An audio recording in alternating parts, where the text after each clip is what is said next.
We're back. The Be Well Sistas. We're back in business again. Thank you guys so much for pushing us to start this podcast back again.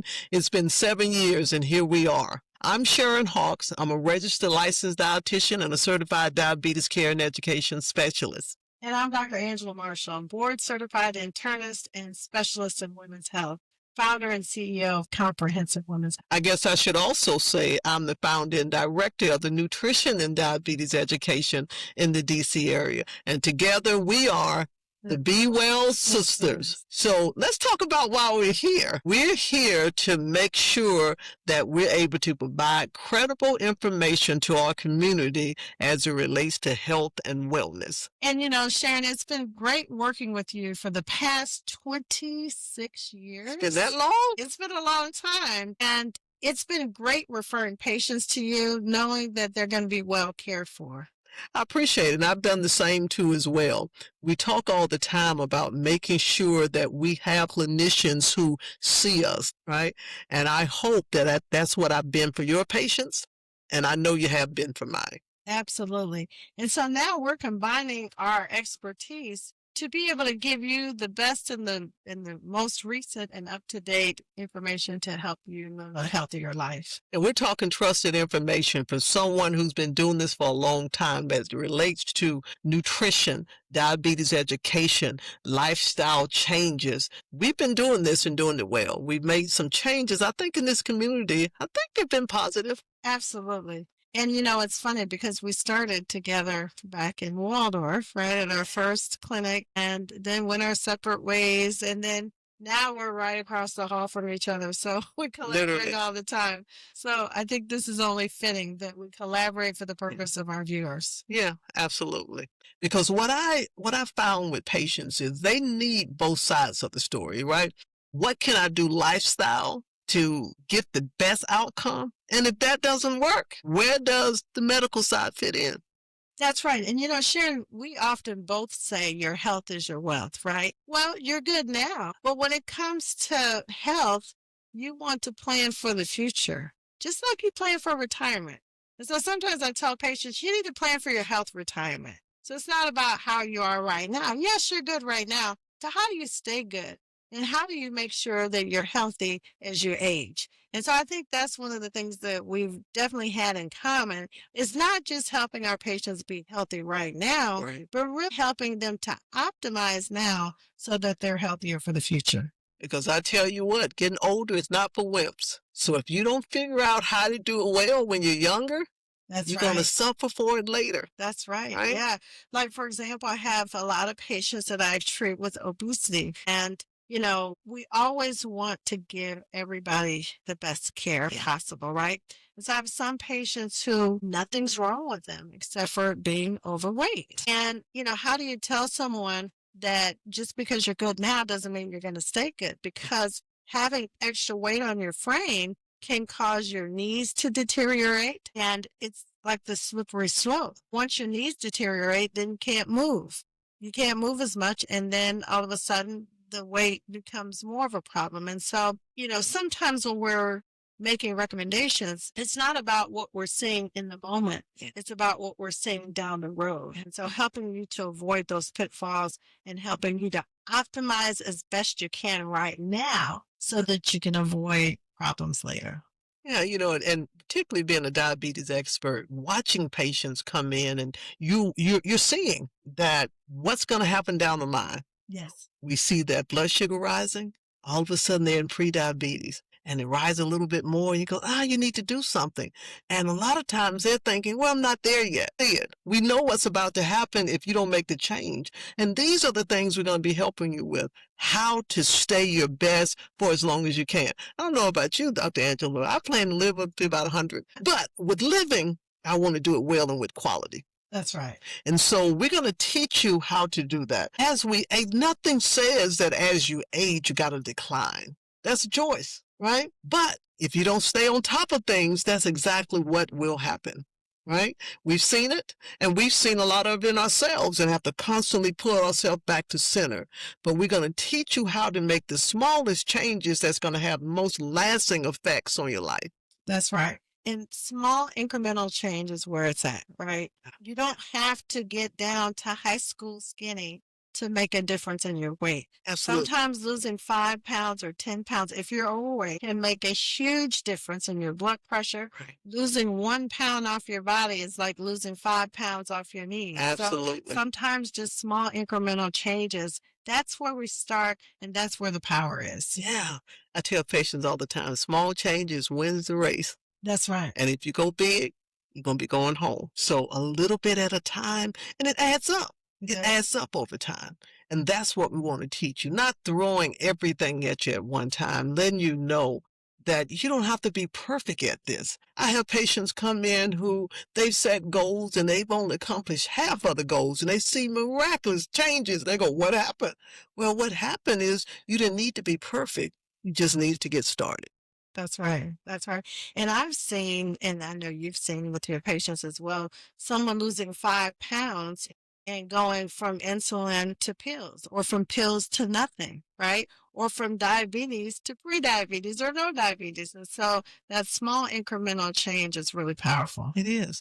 And even small changes like something as simple as cutting out sodas can make a big difference on weight, blood sugar, energy level, memory. The list goes on and on about what simple sugars do to you. We're going to talk about those things and help you to understand that occasional, we don't want to call the name of the company, but that latte you get every morning, right? And what that's actually doing to your health internally. This paste, we won't call their name, has a drink that has 1,500 calories in it. Can you imagine? That's how much a whole day's calories. How much you get for the whole day and you're getting it in a drink. And guess what? The body does not sense liquid calories as it does solid calories. So even though the person takes that 1,500 calorie drink, they're going to still do what? Eat something else. That's right. And we're wondering why we're having such a problem in the community. And a lot of times it's just simple little things that will break the bank. I had a patient in literally yesterday. I was explaining to her about a bagel that I'm let y'all in on one we're going to be talking about when we talk about sugar and carbs. One bagel is equivalent to 4 slices of bread. I thought she was going to lose her mind when I told her that. Right? I said, okay, can we switch over to something with a lot less carbs? And she was me like, absolutely. But without knowing that, imagine. So she had a bagel, she had a latte, along with that bagel with cream cheese, right? And wondering why mid-morning she's crashing, she's feeling horrible, and what's going on. We're going to talk about how food dictates your mood, your energy level. We're going to take you to a place where you thought that it was just getting old while you're feeling bad. Literally, it's what you're eating. That's right. You are what you eat. You are what you eat. And knowledge is power. Yes, absolutely. So giving people the information. I know that nobody wants to be told what to do, right? And so as a physician, I've always, tried not to tell patients what to do, but to give them the information that they need. Because usually when I share the information that I'm making the recommendation on, they make the same conclusion that I've made and they make the change. Sure. Just knowing the information. Sure. I think that's what's so powerful is giving them back their power. That's right. That's what we want to do for you. Not dictate what you're doing, just giving you back the knowledge and the power so you can make decisions.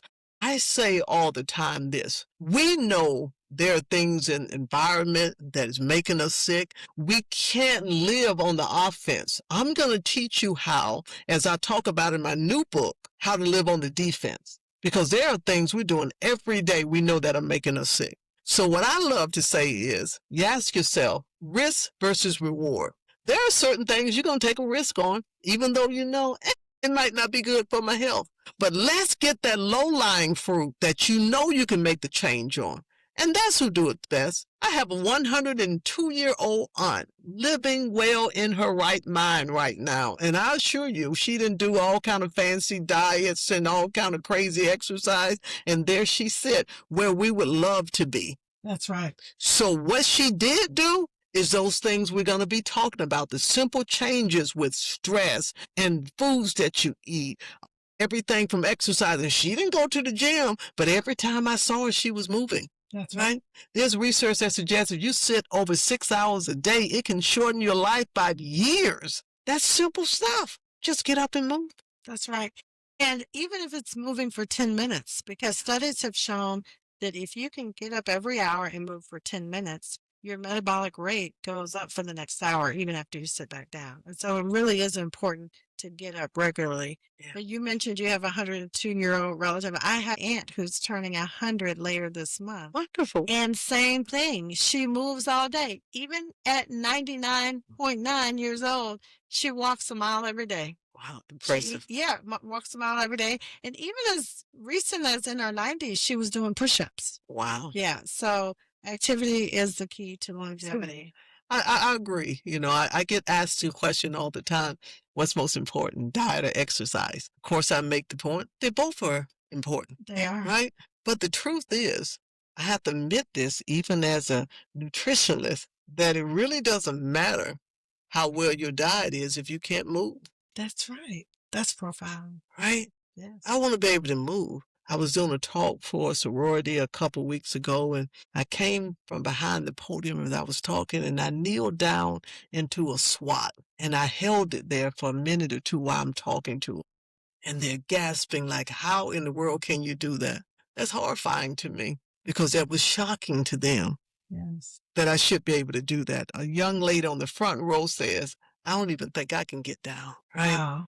And it's so important, though, that core strength is so important at reducing falls. Yeah. Because one of the greatest risks of morbidity and mortality, that means making people sick and disabled versus killing them, Correct. is falls as you age. And so being able to strengthen your core is really important, and being able to stay mobile is really important. And sitting is one of the greatest ways to weaken your core. Absolutely. And we're sitting all day in front of the computers all day. Yeah. So we really have to be intentional about strengthening our core, strengthening our lower, making sure that our muscles are suited to move, and making sure that we're getting that 150 to 300 minutes a week in every week. Yeah.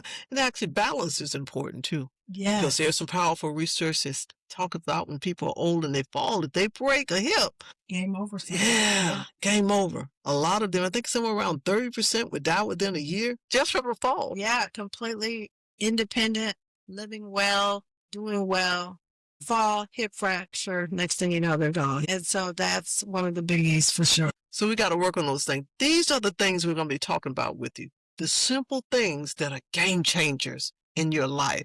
And a lot of times you've never been told this. We're going to take the time and go through all these different areas of living well, a healthy lifestyle, to get you to that place where you can feel like you're living your best life. I feel like I'm there. I joke all the time that I feel like I'm 35.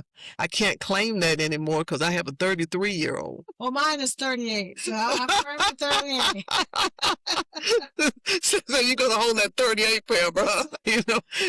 What they say, if the mind believes that the body will follow. That's right. That's right. Well, the other thing I want us to talk about in one of our episodes is longevity, right? Because there's a lot of research going on now on longevity. In fact, there's a guy up at Harvard, David Sinclair, who's doing a lot of research now on longevity, and I think it's really exciting. And there's lots of really good recommendations on the horizon.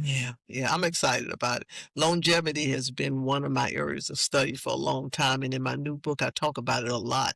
Pretty much everything is about how to live your best life the longest. Because I don't know about you, I don't care to live if it's not with quality. That's right. Yeah. Right? So we've got to want to live longer, but with quality. That's right. And so we know so much more than we used to, and we're going to share those things with you. Game changers.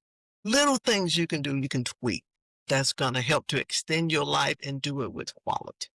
That's what we want for you here at Be Well Sistas.